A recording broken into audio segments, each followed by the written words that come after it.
बच्चों, मेरी कहानी चैनल पर आपका स्वागत है। आप सब कैसे हैं? आशा करती हूँ सब खुश हैं।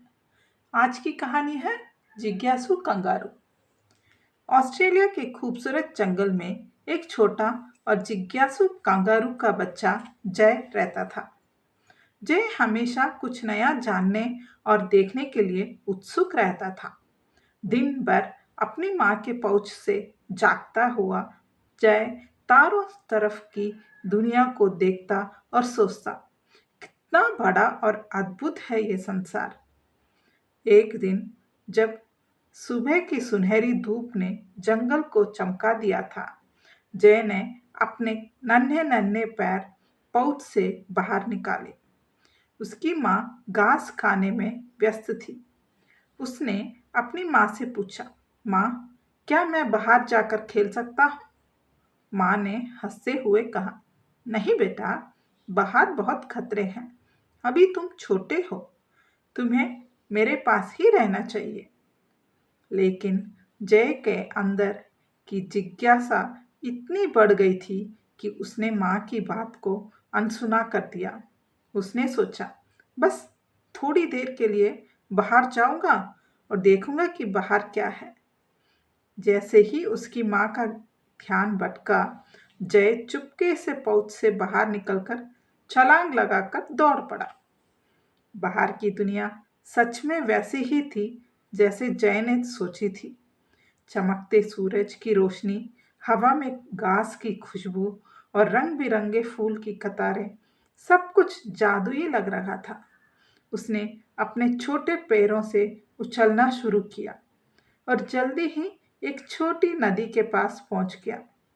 नदी के पानी में चमकती हुई अपनी परछाई को देख चकित रह गया। ये मैं हूँ, उसने खुद से कहा। नदी के पास ही कुछ ईमू पक्षी खेल रहे थे। जय ने उनसे दोस्ती करने की कोशिश की, लेकिन जैसे ही वह करीब गया, वह डर कर भाग गए।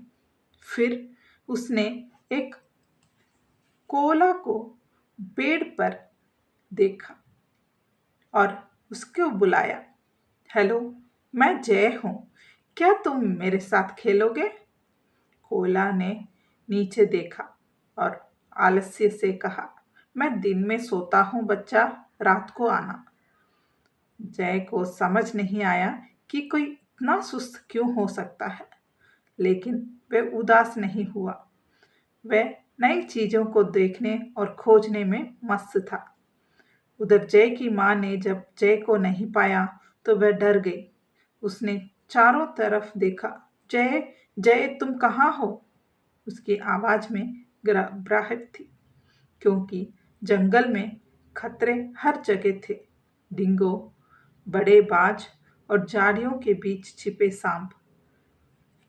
जय की माँ ने हर दिशा में छलांग लगाकर अपने बच्चे को ढूंढना शुरू किया। वे अपने दोस्तों, दूसरे कंगारुओं से भी पूछने लगी, लेकिन किसी ने उसे जय के बारे में कुछ नहीं बताया। जय ने एक गहरी झाड़ी में घुसते हुए एक अजीब सी आवाज सुनी। वहां एक लंबा और दुबला डिंगो खड़ा था, जो उसे ही देखकर घूरता जा रहा था। जय के छोटे से दिल की धड़कन तेज हो गई। वह तुरंत पलटा और जितनी तेजी से हो सकता था उतनी तेजी से भागना शुरू किया। डिंगो ने उसका पीछा करना शुरू कर दिया। जय ने हर जगह छलांग लगाई, झाड़ियों में, पत्थरों के ऊपर और मैदानों के बीच से। उसकी छोटी टांगों में इतनी ताकत थी कि वह तेजी से डिंगो से दूर होता गया। भागते भागते वे एक बड़ी चट्टान के पास पहुंचा। ऊपर पहुंचकर उसने चारों ओर देखा। वे डर के मारे कांप रहा था, लेकिन उसने एक चीज महसूस की, यह जगह ऊपर से और भी ज्यादा सुंदर लग रहा था। उसी समय जय की माँ ने दूर से उसकी आवाज सुनी और तुरंत उस दिशा में छलांग लगाई। वह चट्टान के पास पहुंची और देखा कि डिंगो अभी भी चट्टान के पास मंडरा रहा था। अपने बच्चे को बचाने के लिए जय की माँ ने बिना किसी देर के डिंगो की ओर छलांग लगाई। उसकी ताकत और हिम्मत ने डिंगो को पीछे हटने पर मजबूर कर दिया। जब डिंगो भाग गए तो उसने अपने थके और डरे हुए बच्चे को गले से लगा लिया। जय ने अपनी माँ से कहा, माँ, मैं जानता हूँ कि मैंने तुम्हारी बात नहीं मानी और यह मेरी गलती थी, लेकिन मैंने बाहर की दुनिया के बारे में बहुत कुछ सीखा। माँ ने प्यार से कहा, मेरे बच्चे, सीखना अच्छी बात है, लेकिन हर चीज का समय होता है।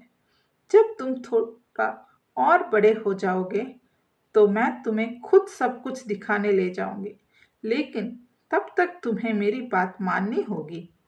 जय ने सिर हिलाकर सहमति जताई और अपनी माँ की पहुंच में वापस चला गया। अब उसे समझ आ गया था कि माँ की बातें हमेशा सही होती है।